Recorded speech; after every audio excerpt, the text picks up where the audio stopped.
Bienvenidos a nuestro gran Vía de Viernes. Estamos ya a las puertas del fin de semana, pero saben, como siempre, que hoy nos toca hablar en nuestra tertulia de sindicatos. Además, en la segunda parte viajaremos en el tiempo. Vamos a hablar de programas musicales con Javier Sacona, no se lo pierdan. Antes, como siempre, nuestro habitual repaso a la prensa, que comenzamos con la portada del diario El País. Y esto es lo que nos cuenta. Mas asume la querella como un estímulo para la independencia. La vicepresidenta catalana dice sentirse empujada fuera de España. Además, trasladada desde Mali una española con sospechas de ébola.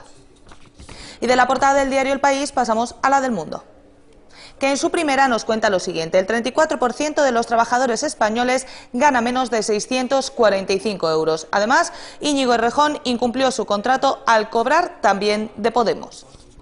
Y de la prensa nacional pasamos a la prensa local. Iniciamos nuestro repaso con la portada del diario El Faro. Ahí tienen la primera noticia. Vivas perfila un plan que contempla 100 millones de inversión en barrios y además colapsos en la frontera y condenas judiciales para 3 porteadoras. Y de la portada del Faro pasamos a la del Pueblo de Ceuta. Declaraciones del presidente de la ciudad: no he robado, no he recibido comisiones y no me he aprovechado del cargo. Además, el PSOE interpelará sobre el cobro de sobres por miembros del gobierno. Y para finalizar vamos con la portada del diario digital Ceuta al Día. Nos cuenta lo siguiente: Intervención hará una auditoría de mercado para no pagar un euro más por la feria de día. Y además, Vivas promete 8 nuevas pistas deportivas, 25 parques infantiles y 13 locales sociales en barriadas. Pues bien, estos son los asuntos de esta jornada de viernes. Enseguida, junto con otros asuntos de carácter económico, pasamos a analizarlos en nuestra tertulia.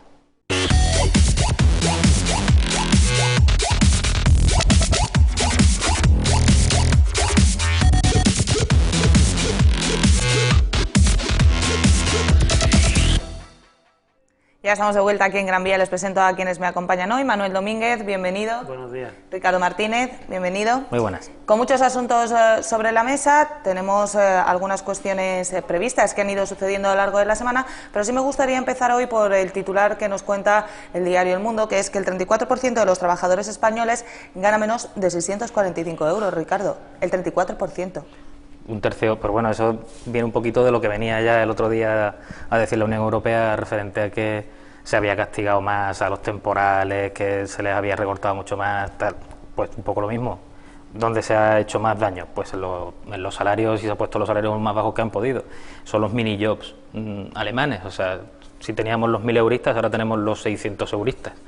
La verdad es que yo no sé qué esperamos para corregir esa situación y ponernos en los niveles de la Unión Europea, que tiene salarios que están muy por encima, no, 3 o 4 veces por encima de esa cantidad. Si no, en este país no vamos a salir nunca adelante con salarios que no van a llegar ni para pagar el alquiler prácticamente. Un 34% de los trabajadores españoles, ¿qué hace con 645 euros al mes? Porque bueno, no son los 645 que se cobran, si uno echa la vista a cómo está el mercado del alquiler o a cuánto nos cuesta hacer una compra mensual, 645 euros, siendo optimistas, se queda muy justo.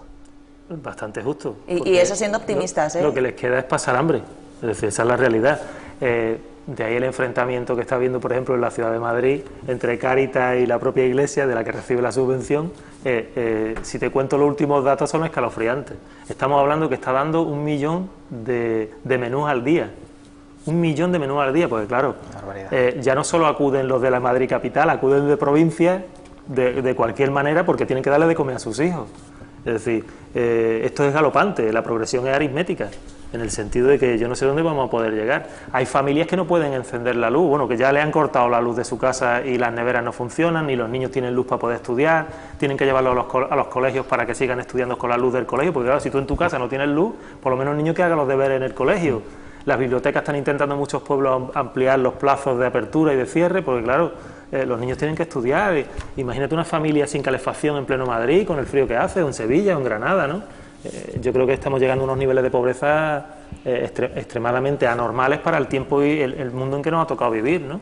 La protección de la familia en este sentido tiene que ser prioritaria para el gobernante o el próximo gobernante que venga en las elecciones de 2015, porque vemos que este no está haciendo muchas cosas en ese sentido. Esto enlaza con algo que hablábamos también, no sé si la semana pasada o hace un par de semanas, de que hay gente que aún trabajando es pobre. Sí, iba a decir yo que esto es la indignidad de la pobreza del trabajador. O sea, yo busco un trabajo digno, incluso me esfuerzo por encontrar un trabajo y al final me encuentro con que no le puedo dar dignidad a mi familia, lo que dice Manolo, ¿no? O sea, es que con 645 euros, ¿qué se puede hacer con ese dinero? Eso es terrible. ¿Cómo sacas adelante una familia, aunque sea muy pequeñita, aunque sea un núcleo familiar de 3, 4 personas? Es que es imposible, es que no hay forma humana de sobrevivir con una cantidad como esa. Y lo terrible es lo que decimos, que es que hay gente que se levanta todas las mañanas responsablemente y se va a su puesto de trabajo.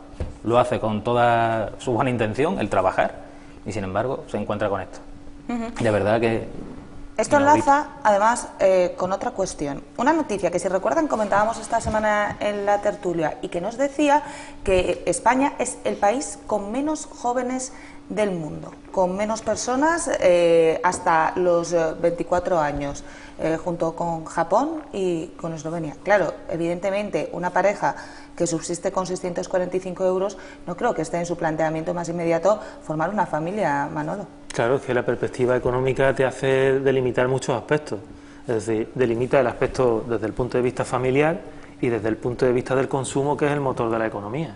Es decir, son dos aspectos que van aparejados. Es decir, por un lado, tú no quieres incrementar el coste que te supone la unidad familiar, porque es evidente que si no llegas ni para pagar la luz, ¿cómo te vas a plantear traer otro niño al mundo? Y por otro lado, el hecho de que, bueno, de que encima que estás trabajando resulta que al final trabajas para pagar a aquellos que tienen luz, agua y butano, pues, y dice, bueno, ¿y ahora la comida qué? Pues nos vamos a un comedor de Cáritas, porque otra solución no tienen, claro, porque tienes que elegir, es una elección, pero es increíble. Yo cuando observo, por ejemplo, de que hablamos de crisis, en general hablamos de crisis, yo que conozco muy bien Andalucía, el limón se sigue pagando a 3 céntimos el kilo. Y tú te lo encuentras en el supermercado a 500 pesetas, vamos a dejarnos del euro. Detrás del euro siempre estará la peseta, porque si decidimos salirnos del euro, estará las grammas, estará la peseta y estará la moneda de origen. Esa moneda siempre es la referencia. ¿Cuándo vale un kilo de limones 500 pesetas? Y tu nivel adquisitivo en estos últimos 15 años ha subido ese porcentaje, es que estamos entrando en unos valores. Es decir, yo lo que quiero decir con esto es que el que produce, el que vende, el que negocia con unos márgenes impresionantes, y resulta que el usuario, el comprador, resulta que no tiene su poder adquisitivo, se mantiene encerrado como en una jaula desde hace más de 20 años, y no alcanzamos los niveles medios europeos, no ya los niveles más altos de Europa, no, vamos a alcanzar los niveles medios.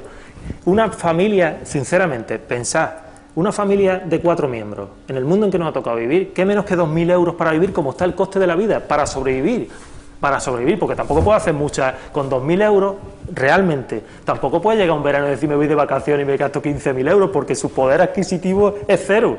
Entonces, si hablamos que la renta media europea está en 2.000 euros para vivir, con 625 esto ya es pues, para tirarse de un barranco. Si hablamos del envejecimiento de la población, esto al final nos va a llevar a una crisis del sistema español, sobre todo una crisis del sistema de pensiones. Es decir, si hoy por hoy no nacen niños, en Ricardo vamos a tener muy complicado el que haya gente trabajando para pagar nuestras pensiones. Nuestra jubilación seguramente está ahí complicada, pero entonces tiraremos de la inmigración, y la inmigración nos parecerá fabulosa. A mucha gente que le parecía fatal y terrible, que no querían inmigrantes de ninguna manera, cuando llegue ese momento todo el mundo dirá, es que necesitamos 10 o 12 millones de personas de otros países que vengan a trabajar. Claro. Y en esa vamos a estar siempre, en que habrá trabajos. En otra época fue que había trabajos que la gente de España no quería realizar, porque eso es verdad. O sea, eso pasó. Había españoles que decían, ya voy a trabajar aquí por esta cantidad, porque al final en el paro cobro más. Y se vino un montón de gente de otros países que tenían muchísima necesidad y fueron los que asumieron ese rol laboral. Y ahora estamos deseando que se marchen. De hecho, ha habido muchísima gente que se ha vuelto a su país, porque aquí ya esto es insostenible, para quedarnos nosotros con estos trabajos. Volverá a pasar, nos encontraremos con que no hay nadie que cotice. También nuestro sistema de pensiones está diseñado de una manera que yo entiendo que es errónea, y es que nosotros pagamos las pensiones de los que están jubilados ahora. Bueno, y cuando no haya nadie, ¿quién pega mi pensión? O sea, yo lo que debería de estar es acumulando para mi pensión y no para pagar la pensión de nadie. Pero bueno, eso también es discutible. Entonces, cuando llegue ese momento, tendremos que echar mano de eso, de gente de otros países, de inmigrantes legales, ilegales o del color que sean, para que puedan sacar adelante nuestro país. ¿Qué te parece esto que está comentando Ricardo? Y ese planteamiento que hacía de nuestro sistema de pensiones. Claro, es que mira, 24 familias de este país acumulan el 30% del PIB de este país. Bueno, claro, es que eso... Claro, entonces... lo que hay que empezar es hacer una fiscalidad realmente como marca la ley. es decir, equilibrada. Tienen que pagar más los que más tienen. Entonces, si 24 familias de este país tienen el 30% del PIB, ¿qué podemos hacer? Pues evidentemente tendrán que pagar lo que otros no pueden pagar. Y ahora resulta que de las 25 empresas del IBE, todas tienen ventajas fiscales. Y es más caro, y es real. Un tío que tiene un carrillo, por ejemplo, aquí en la Plaza de los Reyes, paga proporcionalmente más impuestos que una gran multinacional de venta de ropa muy conocida en España.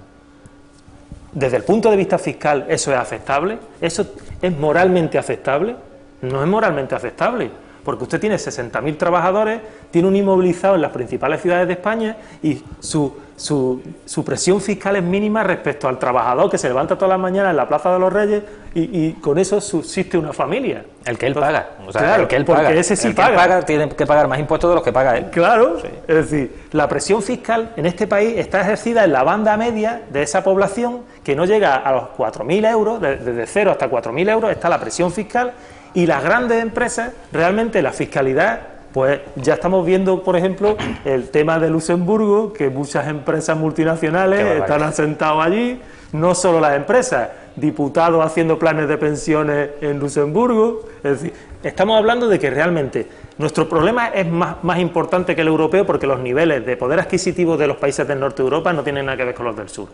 Si estamos hablando de equilibrar la balanza de la fiscalidad de los países europeos, imagínese España con el déficit de equilibrio que tiene en ese sentido. Es decir, tenemos que equilibrar que el que más tiene que pagar más y habrá que hacer un esfuerzo. Y eso solo lo puede hacer el legislador, evidentemente.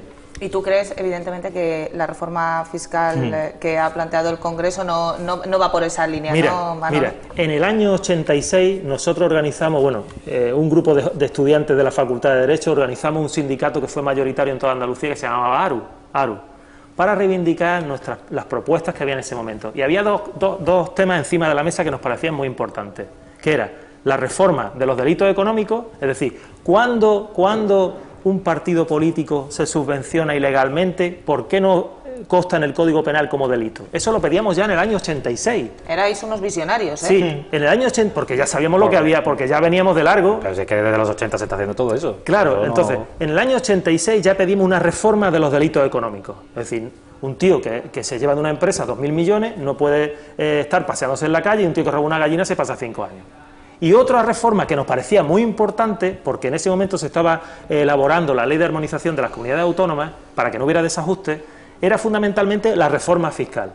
Y en esa reforma fiscal debería ser equilibrada, no solo para las personas, sino también para las comunidades autónomas, porque se da el caso hoy, y lo estamos viendo porque nos lo están diciendo, que si yo nazco en Navarra, tengo mejores incentivos fiscales que si nazco en Andalucía. Es decir, por nacimiento ya hay una discriminación. Claro, no recurrimos a las memorias del primer presidente norteamericano. Todas las personas son iguales hasta que nacen. Claro, es así, todas las personas son iguales hasta que nacen. Es decir, si un tío vive en Aragón, tiene beneficios fiscales más interesantes que si mi hijo nace en Sevilla. Eso no puede ser. Por eso. ¿Y en Ceuta? Claro, efectivamente, es decir, eso no puede ser. Entonces, ¿Qué os parece el planteamiento de que a partir de enero se vaya a rebajar el IRPF? ¿Campaña política? Porque a lo mejor están intentando cumplir con su programa. A lo mejor el programa venía a decir, cuando hablaban de reducir los impuestos, que lo iban a hacer después de haberlo subido. Porque la verdad es que aunque vayan a rebajar el IRPF, que va a poner un poquito más de dinero en los bolsillos de todos los que trabajan, aunque haya algunos que cobran miserablemente, no vamos a volver a los niveles en los que estábamos, ni vamos a volver a donde nos dijeron que nos iban a poner, que era en esa reducción. Todo va un poco en el sentido de que dice Manolo, es verdad que se va a reducir el IRPF, es verdad que a los que más cobran se les va a reducir menos, pero al final también van a haber reducido esa carga impositiva que va a redundar en su beneficio, lógicamente, ¿no? La diferencia entre clases sociales, el hecho de que haya gente, 24 personas que atesoren una cantidad brutal de PIB, creo que Amancio Ortega tiene más dinero él que los 10 que le siguen más ricos de España, o sea, cosa que es una brutalidad. Esa distancia es la que nos está condenando, esa diferencia, ese empobrecimiento de las clases medias, esa necesidad de hacer más pobre al de la clase media, perjudica al que más tiene y, por supuesto, perjudica a la sociedad en general, ¿no? Pero yo no pienso que realmente el que más tiene prefiera esa situación. Porque, bueno, visto a corto plazo, sí, claro, a él le viene muy bien, va a ganar su dinero y se marchará. Pero esta gente suele atesorar mucho dinero y acumulan un imperio. Ese imperio no se sostiene con gente pobre. Porque si tú no tienes gente que consuma, tu imperio se va a la ruina. Yo no creo que a Mancio Ortega le interese que la gente deje de comprar en sus tiendas. Efectivamente, y a pesar de que estamos hablando de un producto muy barato, que precisamente es lo que ha hecho que gane tanto dinero, ¿no? O sea, él ha programado su empresa de manera que sea accesible a cualquiera. Si lo que él pretendiese, digo él como cualquier otro, ¿no?, pretendiese fuese que cada vez fuésemos más pobres, al final se vería el perjudicado en una situación como esta. No sé si tenéis un cálculo de qué va a suponer para un sueldo medio, por ejemplo, en nuestra ciudad, esa rebaja del IRPF. ¿Cuánto dinerito más al mes vamos a tener en la cartera? Desde mi punto de vista eso es una porquería. Desde mi punto de vista eso es una porquería. Eso es una porquería. Eso es como si le dicen a los pensionistas que le van a subir el 12%, pero que son 3 euros para un pensionista. Si claro, resulta que solo en el recibo de la luz va a pagar un 30% más 2 pobres viejos que vivan en una casa con una pensión de mejor de 600 euros. ¿De qué estamos hablando? Es que cuando hablan de porcentajes, es que hemos subido 5 puntos por encima del porcentaje del año pasado, pero realmente esos 5 puntos, ¿cuánto es realmente en efectivo? ¿3 euros, 2 euros? ¿Eso qué supone para un par de jubilados que necesitan solo una loncha de jamón para comer? Si es que hemos llegado a unos niveles que ni en Guatemala, porque claro, en Guatemala el coste de la vida no tiene nada que ver con el nuestro. Es decir, si te dicen en Guatemala que cobran, por ejemplo, una pensión de 100 euros, pues tú dices, hay que ver 100 euros de pensión, claro, pero ¿y cuánto vale el coste? ¿Cuántos son esos 100 euros en el mercado? ¿Puede llenar la bolsa de la compra? ¿Puede llenar el carro de la compra o no lo puede llenar? Pues claro que sí. El problema es que ni con 600, ni con 400, ni con 800 llegas a llenar el carro de la compra. Vamos con otro asunto que está muy relacionado con todo esto que estamos hablando. El economista Thomas Piketty decía esta semana que reducir la clase media es un riesgo para la democracia. Ricardo, al final de lo que estáis hablando vosotros en esta mesa es de esos problemas a los que se están enfrentando las clases medias que se están viendo empobrecidas. Este economista advierte del riesgo que puede suponer para la democracia. Lo he dicho, claro, si es que es evidente. Cuanto la clase media es la que sostiene el sistema económico actualmente. Brotó en el siglo, hace bastantes siglos ya, ¿no?, de que salió adelante precisamente esa capacidad del pequeño empresario para convertirse, o sea, para tener dinero y poder rivalizar con lo que antes era la nobleza, ¿no?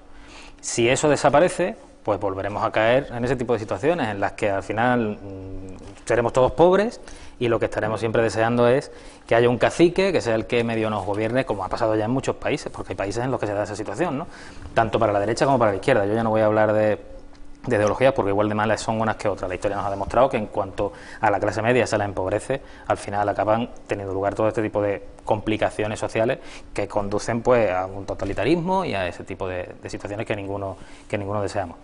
Aparte de lo que yo estaba diciendo, de que esa distancia entre los que más tienen y los que menos tienen perjudica absolutamente a todo el mundo. Es que yo no entiendo por qué desde la Unión Europea no se están tomando medidas como las americanas para incentivar el crecimiento global de absolutamente todos y no solamente, como pasa aquí, de algunos que son los que más poseen en la actualidad. Al final repercutirá negativamente en absolutamente todo. Y creo que lo que los americanos están haciendo muy bien, nosotros no estamos copiándolo al ritmo que deberíamos. Manolo, ¿qué te parece esto que ha dicho Piketty? Sí, bueno, ahora siempre que hay un proceso de crisis importante, porque suelen ser cíclicos, siempre aparece una serie de gurús, y este es un gurú como otro que han traído los del Grupo Prisa España también, para decirnos que, bueno, y además lo que me quedé alucinado el otro día fue con el hecho de que lo hacen en horario de prime time, con Iñaki Gabilondo, y siempre suele salir el tema de Podemos, ¿no? Es decir, bueno, un tío que viene de Francia y rápidamente el tema de Podemos. No, si queréis ahora también hablamos vengo de Podemos, a colación en el tema este de la crisis. En principio, mira, cuando en las facultades de empresariales se les dice a los alumnos que el crecimiento siempre va a ser infinito, el crecimiento económico siempre va a ser infinito, pero claro, el problema, la perogrullada de esto es que en un mundo finito crecer de forma infinita es contradictorio. Ellos pensaron que produciendo barato y a grandes cantidades, como por ejemplo el tema de China, es decir, producir en China mucho, nos va a producir grandes plusvalías. ¿Por qué? Porque vamos a vender como si producimos en Alemania, que el coste de un trabajador en Alemania es 100 veces más caro que un trabajador en China. Entonces pensaron, esto es la panacea, producimos muy barato, vendemos al coste, vendemos como si produjéramos en Alemania y ganamos una gran cantidad de plusvalía. Ahora, ¿cuál es el problema de ahora? Que hay un stock, por primera vez en China hay stock de producción. ¿Por qué? Porque Europa, que era el gran consumidor, está en recesión. Y ahora se encuentran con que tú produces muchísimo a bajo coste, pero tú no generas plusvalía. ¿Por qué? Porque tú no tienes mercado donde vender. ¿Por qué? Porque la gente no tiene poder adquisitivo. Entonces, ¿cómo solucionamos este berenjenal? Ahora porque trasladar una empresa de Guangzhou o de Pekín aquí en 48 horas no se puede hacer. Entonces, ¿cómo salimos de este desaguisado? Ese es el gran problema al que nos enfrentamos. Las grandes empresas están produciendo en China, pero ya no tienen mercado. Y ahora resulta que por querer ir a China para ganar más, desmantelaron las fábricas de Europa y produjeron una enorme cantidad de paro efectivo. Es decir, la mayor parte del textil y del plástico y de los polímeros, porque el plástico es un nombre genérico con poca propiedad, la mayor parte de los polímeros se hacen en China. Y el 90% de todo lo que consumimos está hecho en China. Pero ahora resulta que no hay mercado. ¿Cómo solucionamos esto? Pues ahí empiezan ahora a salir los gurús de la economía, como este que tú me hablas, este es que escribió un libro hace tiempo, El capitalismo del siglo XXI, sí, y está vendiendo muchos libros. Como 1 millón. Sí, está vendiendo, porque ahora es tiempo de gurú. Claro, ya quisiera yo, ya quisieras tú, seguro. Es tiempo de gurú. No, hombre. Claro, pero mira, es que fue gracioso porque cuando este editó el libro coincide con que Pedro Sánchez, el del PSOE, sí, el secretario general, que nada más que le da caña a Podemos, decía que si siguiéramos las tesis económicas de Podemos, nos iríamos a la ruina. Y fíjate tú qué casualidad, que ese mismo día que está el tío diciendo esto por la tele, está Manfred Mann, que es el número 1 de Berkeley, está en Barcelona haciendo una conferencia.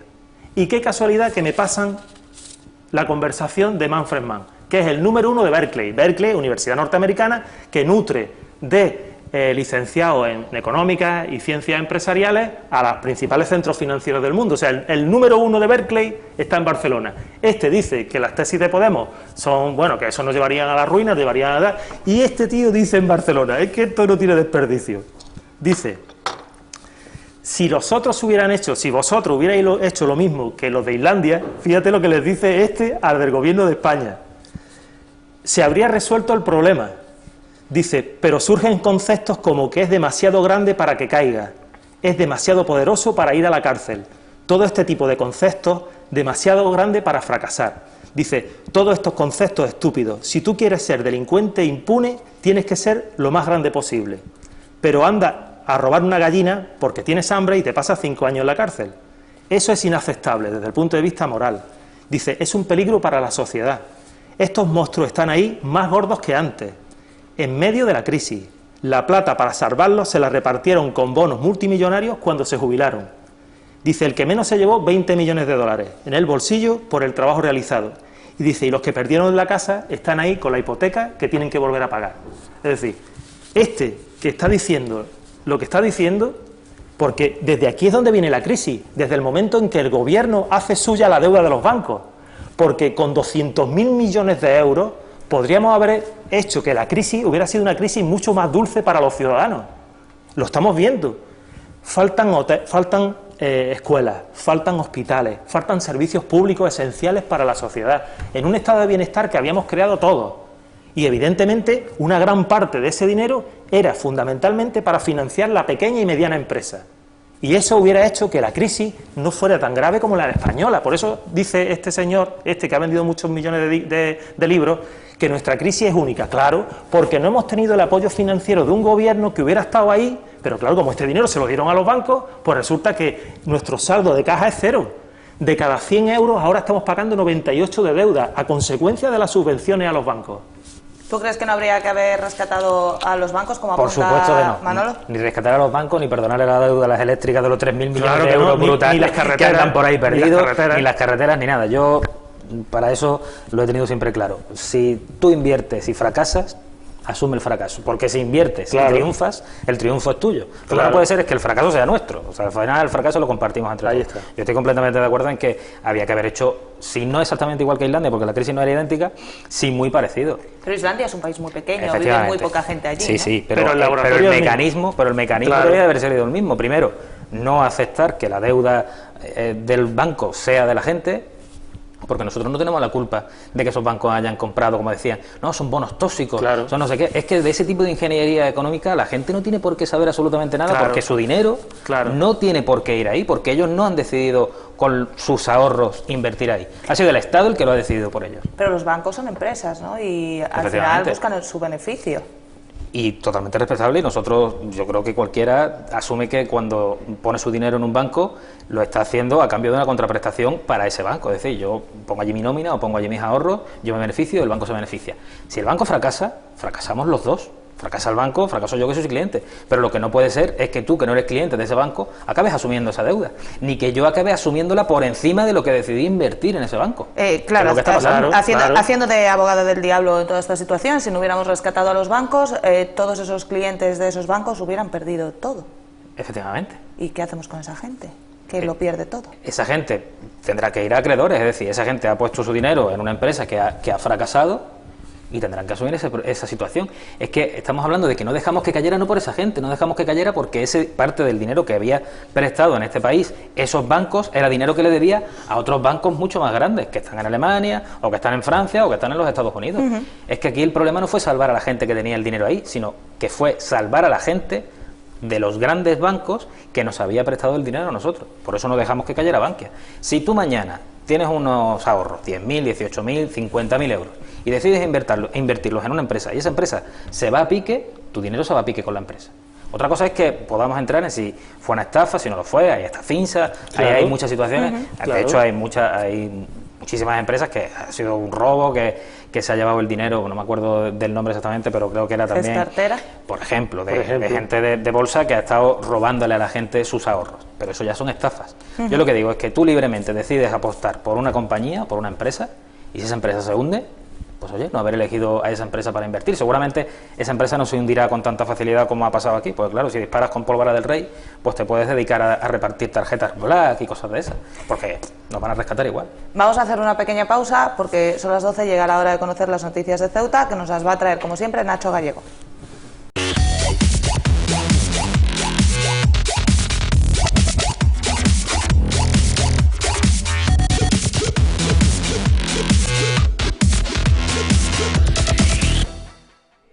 Ya estamos de vuelta aquí en Gran Vía. Llega la hora de conocer las noticias de Ceuta con Nacho Gallego. Nacho, ¿cómo va la mañana?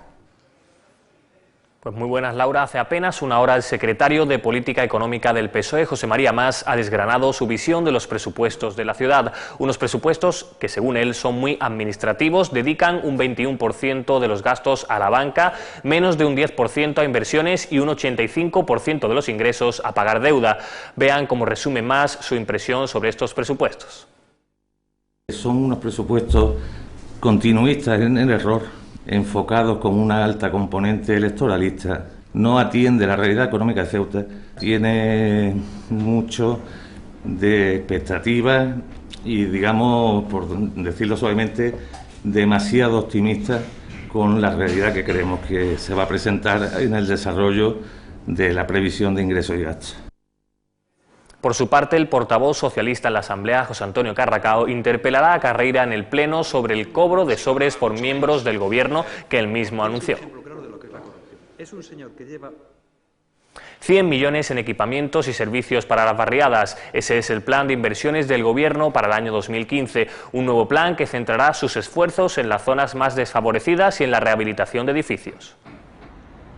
Es un nuevo plan de mejora de servicios y equipamientos en barriadas, uno más, aunque con una novedad que lo distingue de los anteriores, y es que este está consensuado con las asociaciones de vecinos, quienes han marcado las prioridades. Es un hecho cierto e incontestable que este Gobierno ha llevado a cabo varios planes de dotaciones en barriadas.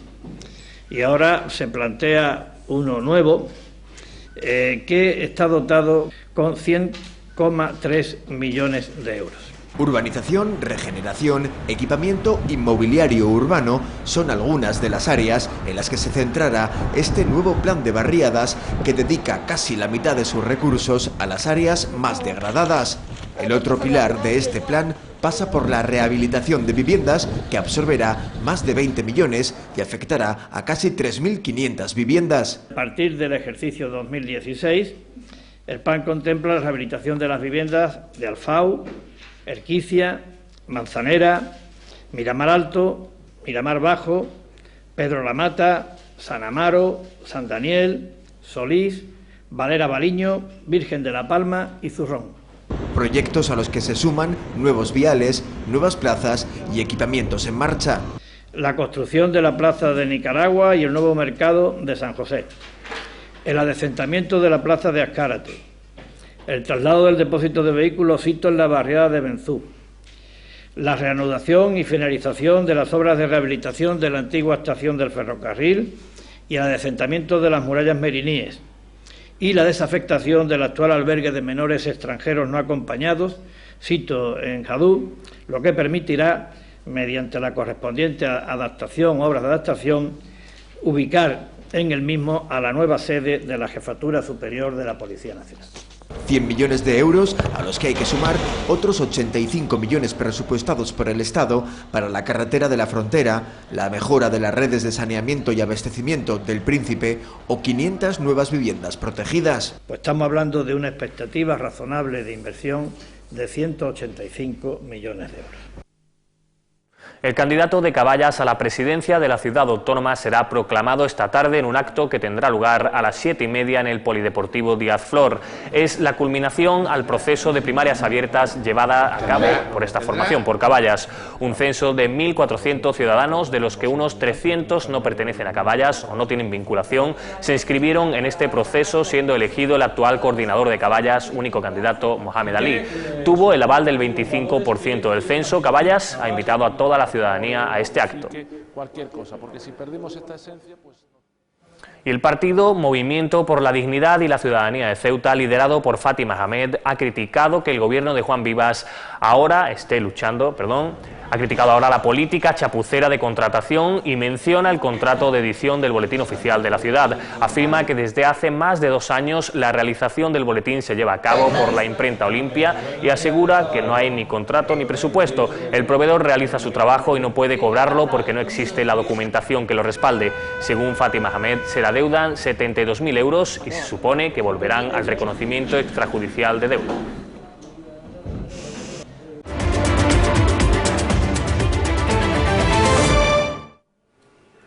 Este jueves era una de esas jornadas intensas en la frontera entre Ceuta y Marruecos, un día que servía de ejemplo de lo que se vive allí a diario. A primera hora de la mañana, las autoridades alawitas cerraban el paso fronterizo por la aglomeración de personas. Una hora más tarde, la frontera se volvía a abrir. Posteriormente, se producían avalanchas en el polígono industrial.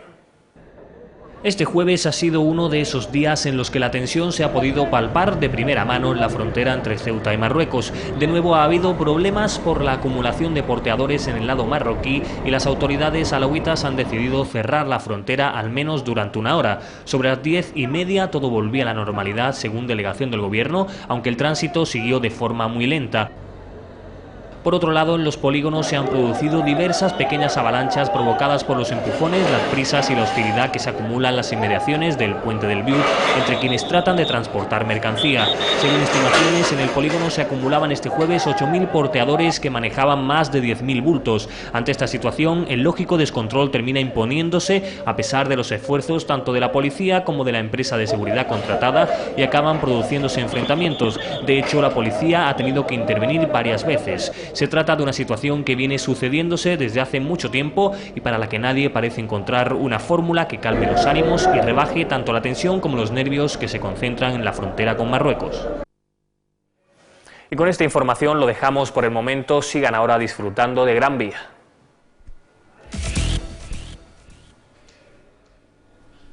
Muchísimas gracias, Nacho. Ya lo han visto, lo veían ayer en nuestro informativo. No sé si habéis tenido oportunidad antes de ver estas imágenes de la frontera, pero va a ser el tema con el que vamos a comenzar hoy. Una vez más, Manolo, tenemos que hablar de frontera en este programa, en este caso al hilo de estas imágenes y de lo que sucedía en la jornada de ayer. La frontera permanecía cerrada 1 hora por el lado marroquí, de 9:30 a 10:30, y a continuación, en cuanto se reabría el paso, veíamos esto.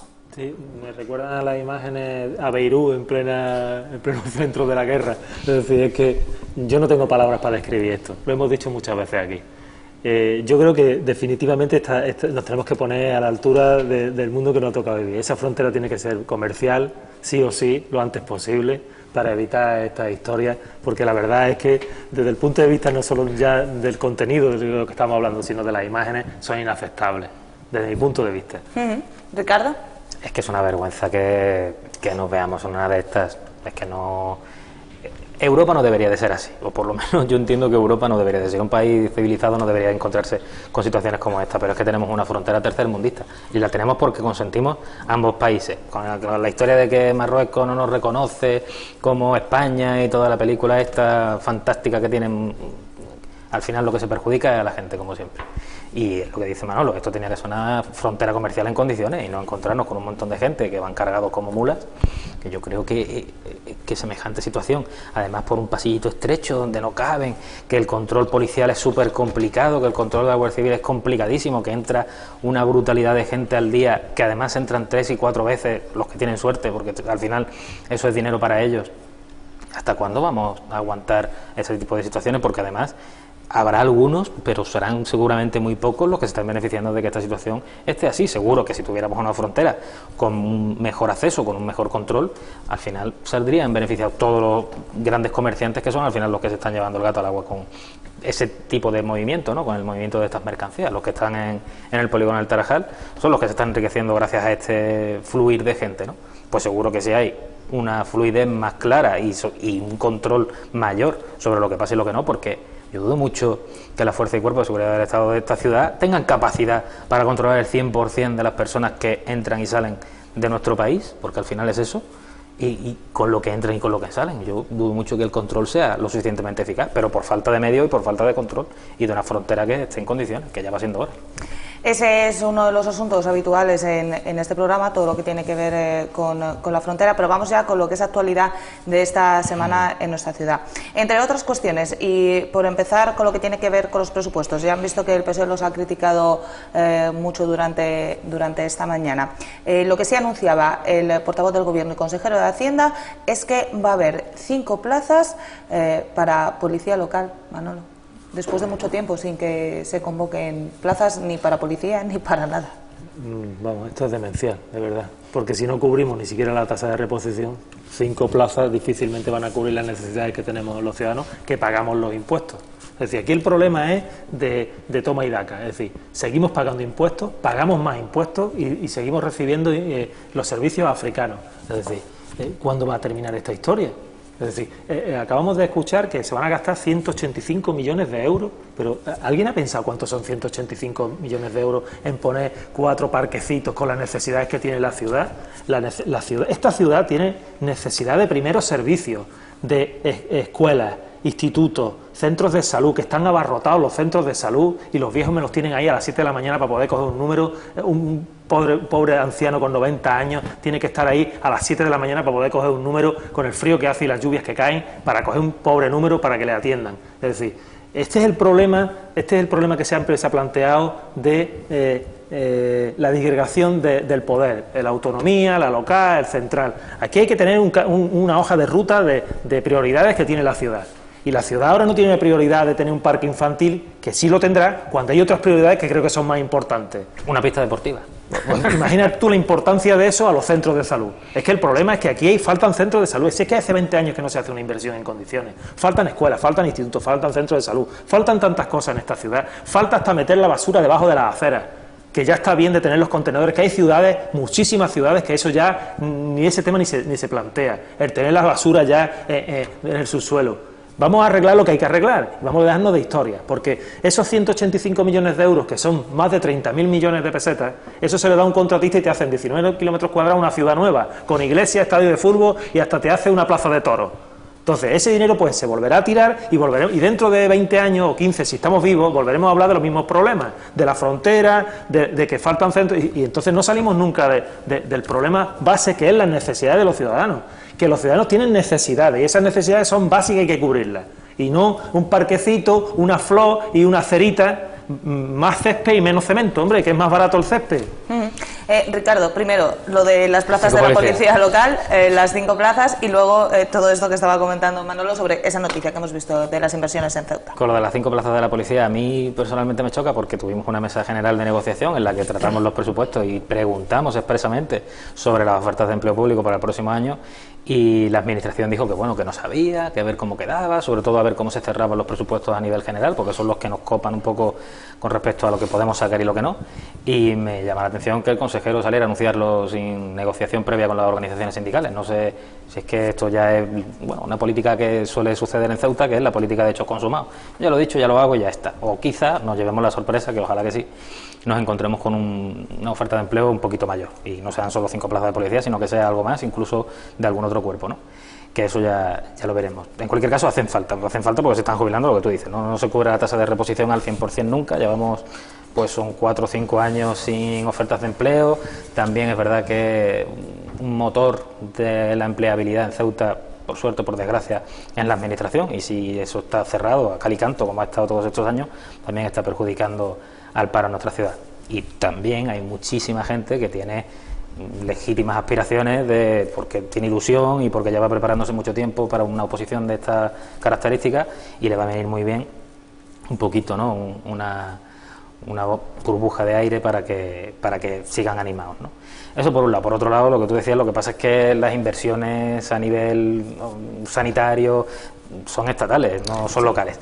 Pero es verdad que más pistas deportivas, más parques infantiles, pero si es que los que tenemos están hechos un desastre, sí, a lo mejor sería más conveniente revisar lo que tenemos actualmente y cuidarlo y renovarlo, y no hacer una inversión tan grande en algo nuevo que yo no sé dónde los van a meter, dónde caben esas pistas deportivas.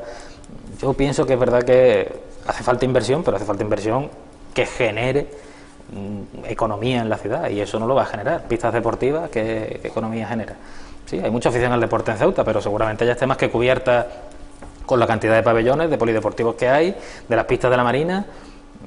Ya no hay pistas de atletismo, por lo menos, que eso ya quedó en el olvido, la necesidad de hacer una pista de atletismo, a pesar de que aquí hay 8 federaciones de atletismo, una cosa así.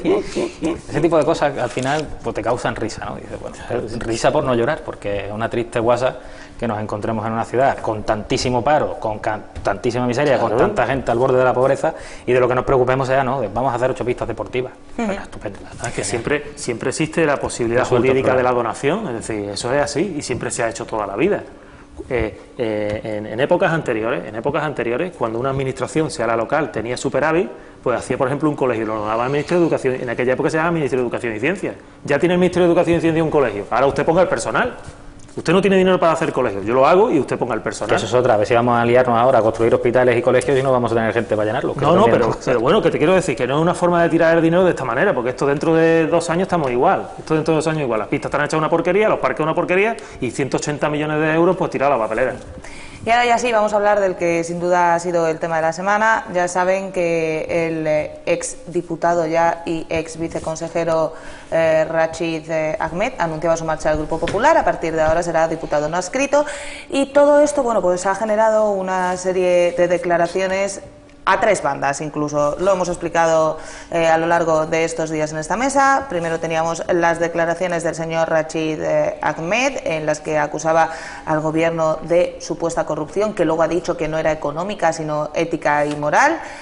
Por otro lado teníamos a la portavoz del gobierno contestando a la portavoz del Grupo Popular contestando a Rachid Ahmed. A continuación teníamos al señor Carracao diciendo que qué era lo que estaba pasando con el gobierno. A continuación al portavoz del gobierno contestando al señor Carracao, y entre tanto el PSOE y Caballas también tenían sus dimes y diretes, porque el PSOE quería una comparecencia del presidente en la que explicara qué es lo que había pasado y qué era esto que decía Rachid Ahmed, y Caballas explica que a ellos se lo dijeron simplemente por la calle, que nunca les llegó el papel y que nunca se negaron a firmarlo, pero el PSOE entendió que sí, y entonces pues mandó un comunicado diciendo que no entendía por qué Caballas no había querido la comparecencia del presidente. Esto muy resumido, todo lo que les hemos estado contando esta semana. Yo quiero, Ricardo, que me contéis cómo lo habéis vivido también vosotros.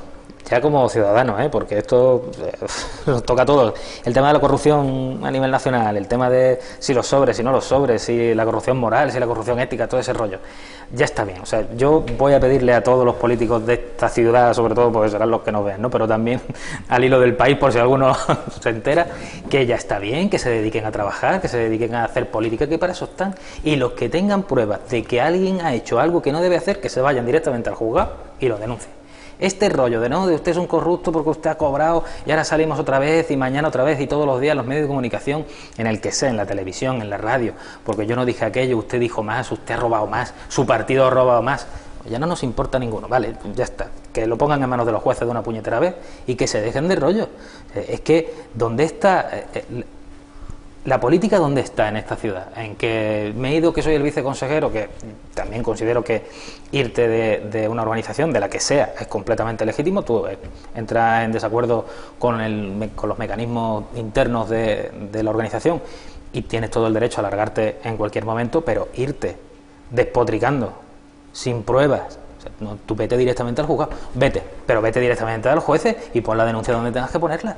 Es que ya está bien de este cotilleo todo el día, es que ese tiene un sobre, es que el otro no sé qué.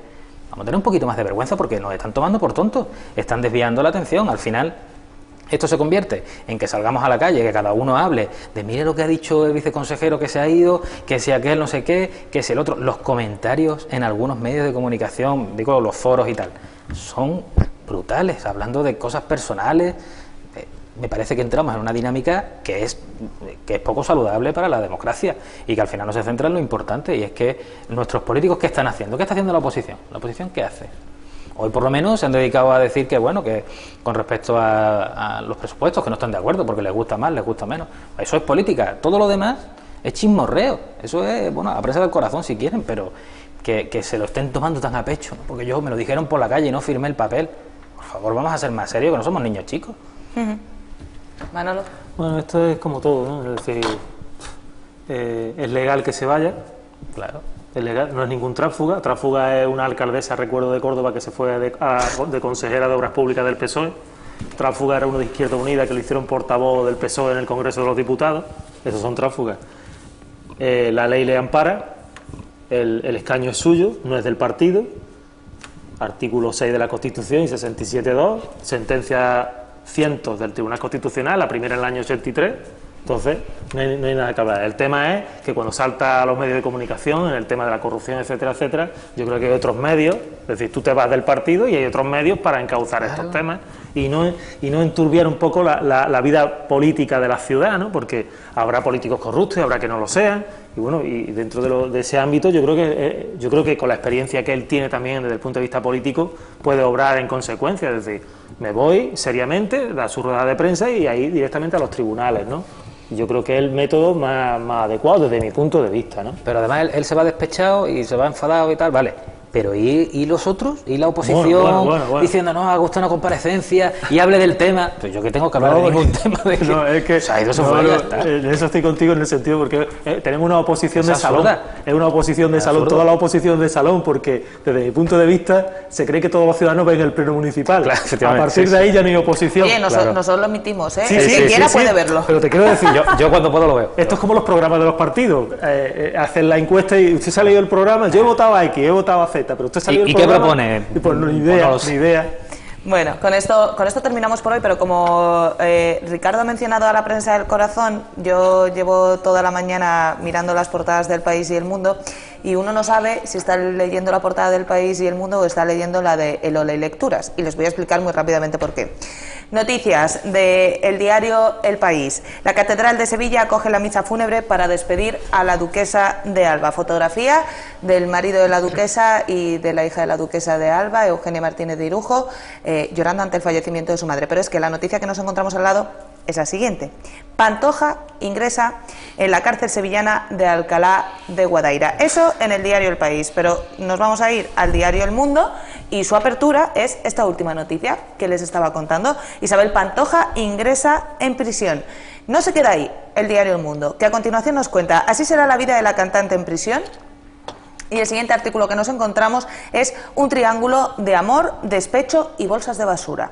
Por supuesto, también en la portada del diario El Mundo, la hora del adiós a la duquesa de Alba. Ricardo, por eso me has comentado lo de la prensa del corazón y no he podido evitar acordarme de lo que cuentan las portadas de los medios generalistas, en este caso el diario El País y el diario El Mundo. También estos se aprovechan de esa necesidad que tenemos todos de saber de la vida de los demás y de alguien tan mediático como ha sido toda esta familia, ¿no? Y toda esta gente y la Pantoja y tal.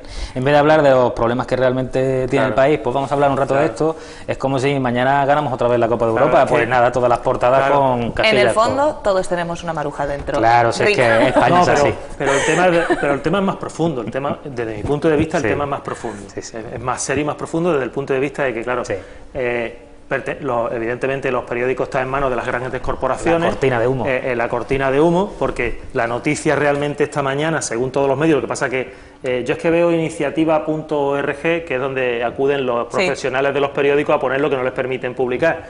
Y acabo de recibir el correo de la publicación de esta mañana y en portada dice: Islandia manda a la cárcel al exdirector del banco Lansky por su papel en la crisis del 2008. Claro, ese sí es importante. Que la Pantoja entre en la cárcel, claro, pero esa sí es la noticia del día. A lo mejor esa noticia genera menos visitas que la Pantoja entre en la cárcel. Seguro, Ricardo Martínez, muchísimas gracias por habernos acompañado un viernes más. Manuel Domínguez, como siempre, un placer tenerte aquí.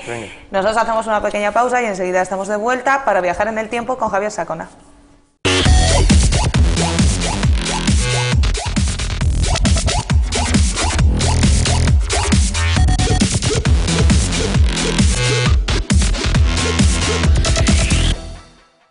Pues ya estamos de vuelta, por fin es viernes. Me han pillado tusándome la barba. Por fin es viernes, Javier. Yo esta semana tenía ganas, es que ha sido una semana muy dura. Una semana muy larga, ¿eh? Yo tengo unas ganas ya de... Y entre una comparecencia, ahora contesto a esta comparecencia, ahora que no, que contesto a esta de esta... Que renuncio, pues anda que tú... No puede ser, así que vamos a... Sí, vamos a relajarnos. A coger aire, yo creo que empezamos sin más dilación, ¿no? Venga, cabecera. Españoles. ¡Ha muerto Tanquete! ¡Afuera todo el mundo! ¿Por qué no te callas? ¡Que te pego leche! ¡Cojones ya! ¡Que te meto con el mechero, Sole, ¿Encarna? ¡Gol de señor! Son las 9 de la mañana en Nueva York. ¡Ah, mierda! Terrible, apocalíptico.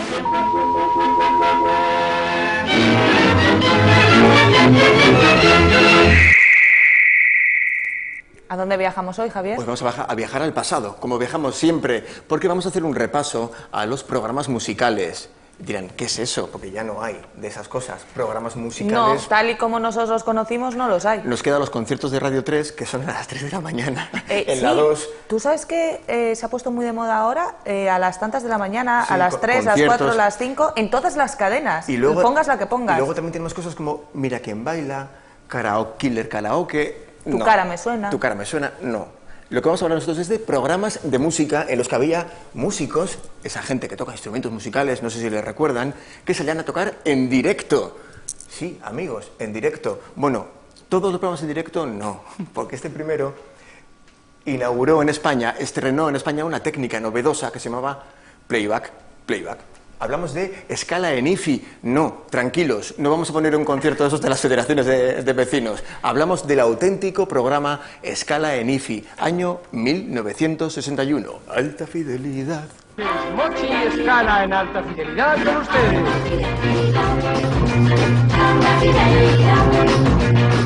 Hola queridos amigos, de nuevo ante ustedes con una canción. Ha comenzado un programa que ha nacido para usted. Os una pensando en usted, venimos con la ilusión de que pasen ustedes unos minutos agradables. Esas palabras tuyas maravillosas, esos besos robados y tantas cosas. Escala en IFI, desde 1961 a 1967. Era algo así como el nacimiento del videoclip. Sí. Porque eran actores, algunos después serían famosos, como María Luisa Seco o Juan Pardo, John Brown en inglés, John Brown, que hacían, digamos, escenificaban las canciones del momento. Fue el primer programa musical moderno, una especie de transición. Y hablo de transición porque en plena transición, en el año 67, 68, Televisión Española contrató a un rumano muy singular que cambió la televisión para entonces. A ver, yo este programa no lo conocía. Y tú tampoco lo vas a conocer. Se llamaba El Irreal Madrid. Sí, Han oído bien. El Real Madrid. Vamos, Valerio Lázarov se sacó de la manga este programa que es cuanto menos surrealista. Los jugadores, como los militares, cobran en estrellas. Por otro lado, es justo que si antes del partido el entrenador les hace un lavado de cerebro, ahora las estrellas de la canción les hagan un lavado de corazón. Te cantan cuando naces y también en el adiós.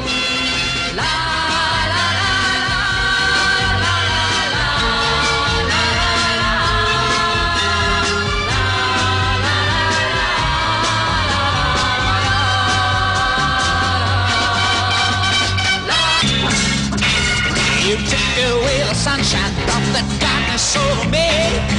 Now I'm just a shadow of a man in misery. Once upon a time I was a king upon a roll. Now I'm like a puppy dog, I'm back for a bone. Y esos eran los bravos, esos que escuchaban. La anterior, no hace falta que se le presente, era Maciel. Y Laura estaba preguntándose, ¿qué hacen esas bailarinas con un balón en la cabeza? Cosas de Valerio Lázarov. Pero es que yo no sé si te has fijado al ver el vídeo que al fondo, cuando empieza a cantar Maciel, se ve una imitación del escudo del Real Madrid. Sí, o sea, sí. Es que era el Real Madrid Era en toda regla. Yo no sé cómo se le ocurrió eso a este hombre. Y luego dicen que por qué se canta eso del Real Madrid, el equipo del gobierno. Pues ya está, es que era el equipo del gobierno, del gobierno, llámalo gobierno, llámalo dictadura, bueno, el equipo, en realidad. Menos mal que soy del Atlético. Aquí entramos ya en la parte de la historia de la televisión de la que yo me acuerdo, prueba de que soy considerablemente viejo, no tanto como parece, pero lo soy. Estas canas llevan a engaños. Pero canas tenemos todos ya. Hablo de un programa que tenía una audiencia potencial de todo un continente, en este caso un subcontinente. Hablamos de Latinoamérica, del continente latinoamericano y del programa 300 millones. Ojo, que los que salen a partir de ahora son Camilo VI, Camarón y ABBA. Yo solo digo una cosa, ni Miley Cyrus se pone los monos que llevaban las de ABBA.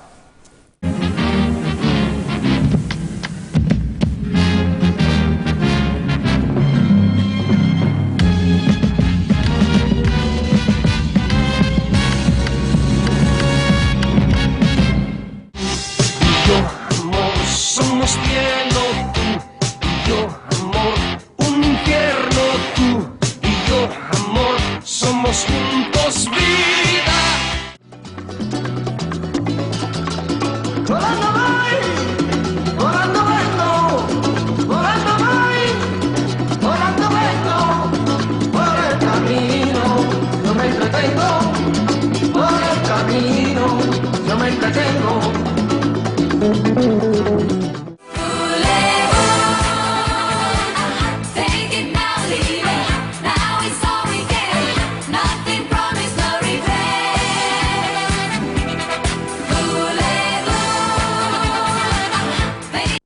¿Han visto qué modelitos llevaban las de ABBA? Esos monos no dejan nada a la imaginación. No, fue el primer grupo que hizo música para sordomudos. Si no escuchas la música, puedes leer los labios de las cantantes.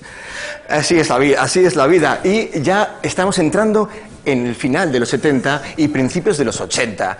Y allí, un programa que se emitía desde una discoteca, la Joy Slava, fue el encargado de llevar... Qué discotecón, por ¿Qué cierto? discotecón? Yo lo siento, yo esas discotecas no las he pisado, soy Los una persona... madrileños, es que... La Joy Slava, ahí se hacía Aplauso, un programa por el que pasaban las estrellas mainstream, los éxitos comerciales del momento. Palabra, Mainstream, ¿verdad? Mainstream. Vamos, los éxitos Vamos, lo que es tendencia, vamos. Vamos, por allí pasaron Balaguer a Alaska, con Dinarama, después pasarán Depeche Mode y cierran, sí, es verdad, Los Ramones, en Aplauso.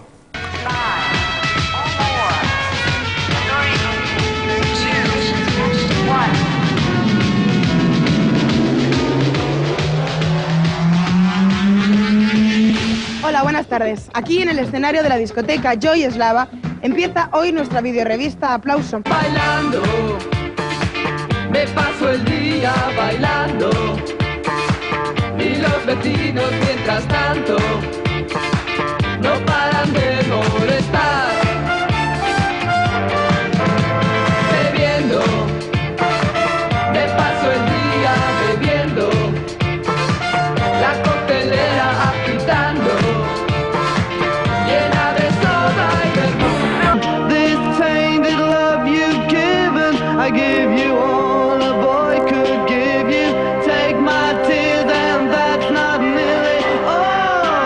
tainted love, tainted love. El diablo se perfuma y se afeita con espuma, es un zorro al que le gusta presumir. Su encanto poco a poco a cualquiera vuelve loco, recipiles y te empieza a perseguir. ¿Seguir? Si sigue así yo se lo voy a decir. Que te cante a mi niña como gozo cuando guiñas. Yo quisiera darte un beso chiquitín con un swing por aquí, por allí. Un beso chiquitín con un swing, sí.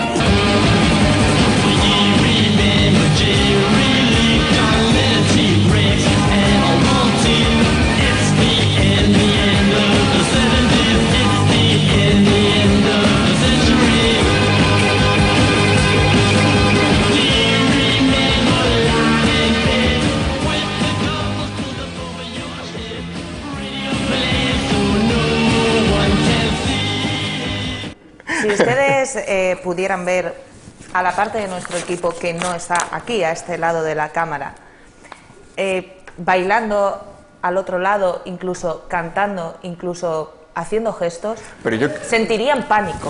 yo quiero subrayar que es interesante que no se han puesto a pegar brincos con Depeche Mode ni con los Ramones, sino con Miguel Bosé, y yo no digo más. Yo no digo más. O sea, donde ahora se ha escapado. Ha sido Hombre. empezar a sonar la canción de Miguel Bosé. Hombre. Y de pronto, bueno, pues se han levantado, se han puesto a bailar.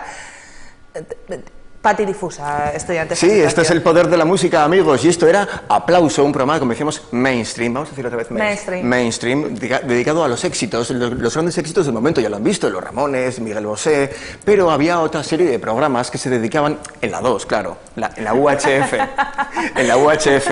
Siempre ha sido un programa para una cadena para culturetas. Bueno, pues en la UHF había otro tipo de programas, como Popgrama, de Carlos Tena, que él llamaba Pop 80. Qué nombre más original. Que es tener... No. Él estaba en los 80, pero tuvo visión, sabía que los 80 van a ser una cosa recordada. Y otro programa que se llamaba Musical Express, que se presentaba un gran periodista musical y de actualidad política también, que era Ángel Casas, un hombre que no sabía pronunciar la R, con tan mala suerte que tenía que presentar a grupos como de Ribos Arias. Ahí está.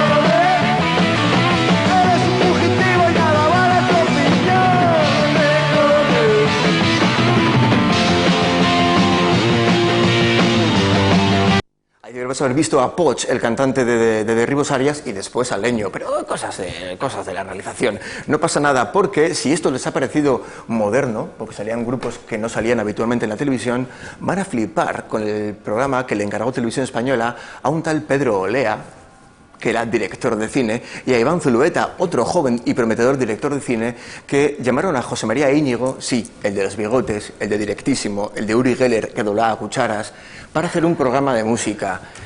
Y sinceramente, yo no sé si es realmente un programa de música, pero raro era un rato. El último grito.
Por mucho que se empeñen, pop no viene de popular, sino de pop.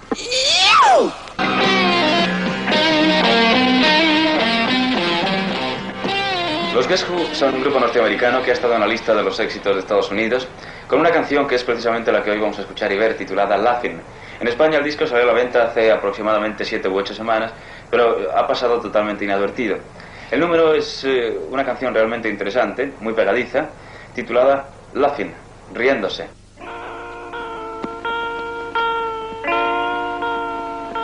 I should laugh, but I cry.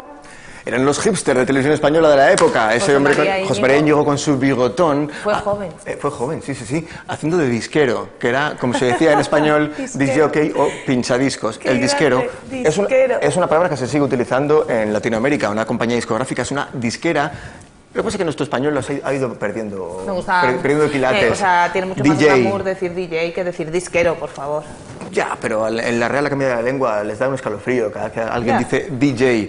Estos eran programas que poco a poco iban buscando una fórmula que los hiciese imperecederos, eternos. Una fórmula que solo consiguió el programa que la viene ahora mismo. Solo duró un año, un añito. Pero marcó una época. Se llamaba La Edad de Oro. Iban a ver desfilar por ahí a Caca Deluxe, a Loquillo con su primera banda, en la que estaba Alaska, y para cerrar, a Almodóvar y Fabio McNamara. Buenas noches. Este programa, que hoy empieza a emitirse en directo desde el Estudio 1 de Prado del Rey, se llama La Edad de Oro, como ya se ha visto. Se ocupa de artes modernas y va a llenar cada martes 1 hora y media de emisión en esta segunda cadena.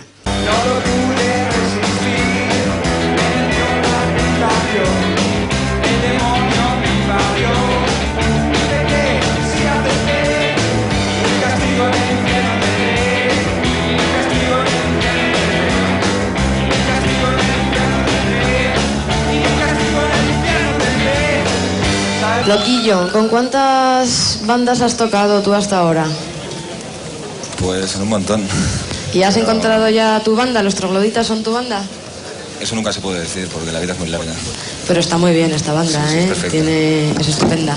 Besaré el mundo y volando llegar hasta el espacio exterior. Y yo te buscaré.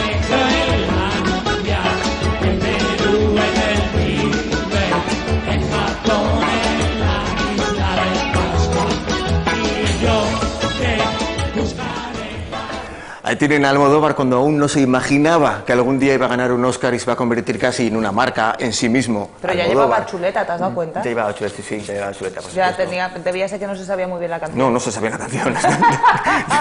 No se sabía la canción, no sabían cantar, no sabían tocar los instrumentos, pero ahí estaban, mira, ahí en la Edad de Oro. suyo. La Edad de Oro duró muy poquito, aún hoy es un programa de culto que mucha gente sigue revisitando. Pero para mí, el que es verdaderamente un programa de culto es uno que duró aún menos. Lo presentaba Carlos Tena, se llamaba La Caja de Ritmos y duró exactamente hasta el 23 de abril de 1983. ¿Qué pasó aquel día? Pues que actuaron las Vulpes, cantaron una canción que obligaron al fiscal a presentar una demanda para cerrar el programa y el asunto se debatió en las Cortes Generales. Madre. ¿Qué canción era esa? Dios mío, qué grandes eran las Vulpes de Baracaldo. Quiero ser una zorra. Me gusta ser una zorra, me gusta ser una zorra, me gusta ser una zorra,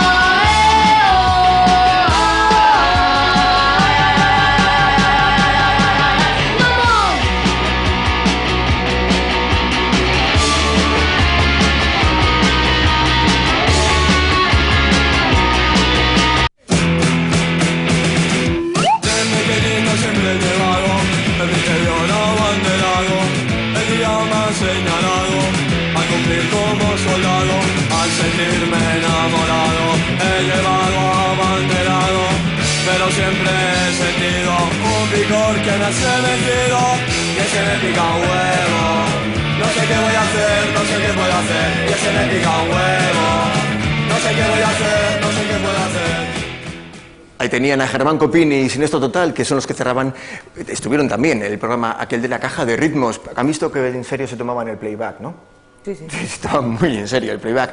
Y Siniestro Total también son protagonistas del siguiente programa. Lo presentaba Miguel Ríos. Se llamaba Qué noche la de aquel año, parafraseando un propio disco, un disco propio suyo, que también eso me parece de ese programa sí que me acuerdo yo. ¿Verdad? Ya, entre la nebulosa, pero sí que me acuerdo. Mis padres lo veían. Pues por allí cantaba siempre Miguel Ríos, era inevitable. Hombre, cantaban claro, sus amigos, Víctor Manuel, Serrat, esta gente, claro, pero también pasaron gente bonito. como Siniestro Total, Los Ilegales o unos jovencísimos, El último de la fila. Solo vine a comprar pan, a mí todo me sale mal. Solo vine a comprar pan y me enseñasteis el Corán. En el desierto me verás bailando el cha-cha-cha.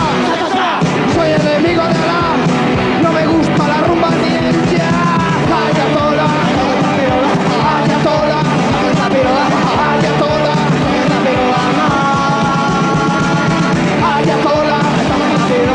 ayatola, ayatola, tengo un problema sexual. Un serio problema sexual. Soy una bicicleta. Me siento hoy como un halcón llamado a las filas del huracán.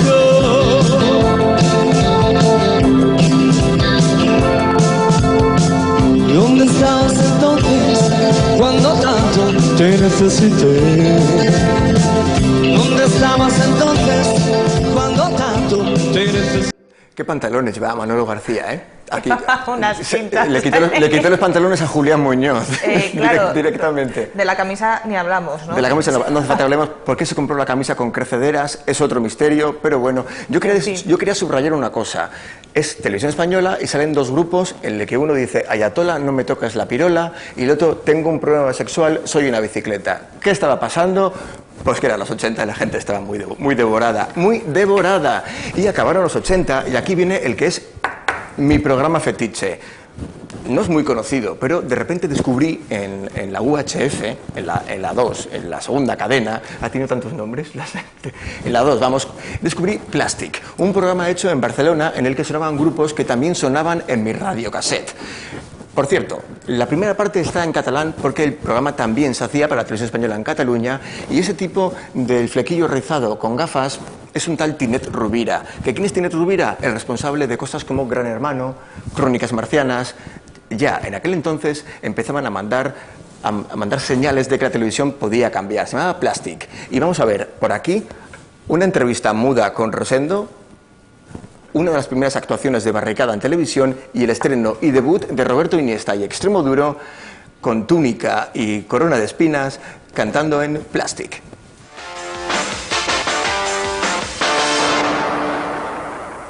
Ja tenim el cava, l'únic que ens queda és el pastís. Cristina, sisplau, porta'ns el pastís, sí. Amor.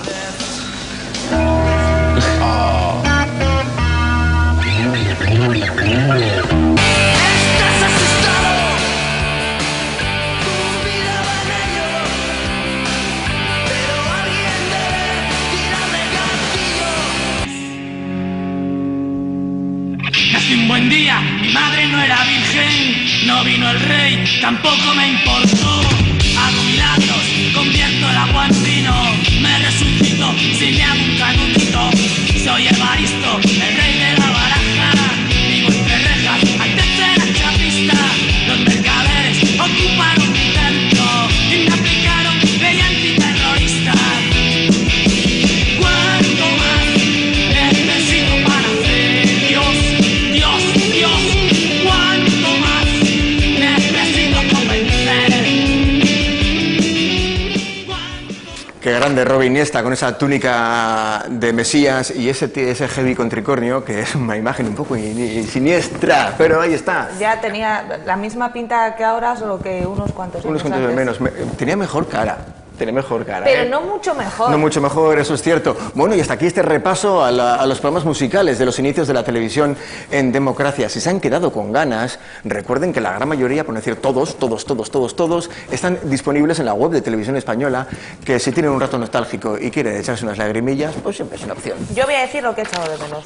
Séptimo de caballería, Vosé, es que... Pero si esos son los 90, eso ya habrá tiempo, ya habrá tiempo. Y, por supuesto, he sido adolescente en los 90. Música sí. Me he dejado también Tocata con José Antonio Bellán. Me he dejado muchos programas, un Rocopop con Beatriz Pecker. Tendremos que volver sobre este asunto. Ha habido muchos programas de música, pero ya han desaparecido. Son como el lince. Sobre este asunto. Ya no hay programas de música. Javier, muchísimas gracias. Voy a tomar una caña. Que es viernes. Es viernes, nos despedimos de ustedes hasta el lunes. Y recuerden que volveremos con nuestra tertulia, con nuestra sección con nuestra psicóloga Alejandra, en fin, con todo lo de los lunes. Buen fin de semana. Adiós. Bye.